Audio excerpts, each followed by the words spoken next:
Justement, ces premières générations avaient conscience qu'il fallait préserver la diversité et entretenir des liens dans la diversité, et c'est un des moyens de se rappeler qu'il n'y en a qu'un qui est unique.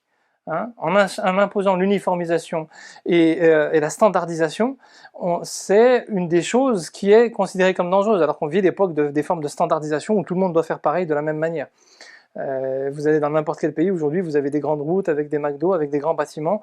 Je caricature, mais au-delà de ça, même cette idée de process, il faut faire attention. Par exemple, dans la formation, on a des process de certification, on doit uniformiser, on doit standardiser, mais il est important de trouver des leviers pour pouvoir se différencier et apporter quelque chose de différent et de la diversité, et aussi trouver le moyen de ne pas se diversifier, ou se distinguer en se séparant et en se mettant à l'écart et en se coupant des autres, mais se distinguer en allant chercher le lien avec les autres, et en créant le lien avec les autres et en essayant de contribuer.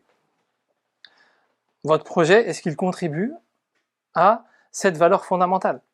Est-ce qu'il apporte quelque chose dans le lien et dans le fait d'entretenir des formes de diversité? Est-ce qu'il assume une forme de diversité?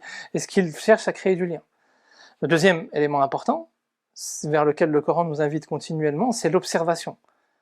Est-ce que notre projet contribue à pousser les gens à observer? Il nous pousse nous-mêmes à prendre du temps pour observer, à redevenir attentifs. On est de moins en moins attentifs, on prend de moins en moins de temps. On est de plus en plus dans la course en avant. Et ça, c'est un des gros problèmes de l'époque moderne, alors que normalement, on devrait trouver des moyens de construire des projets qui vont entretenir cette diversité-là.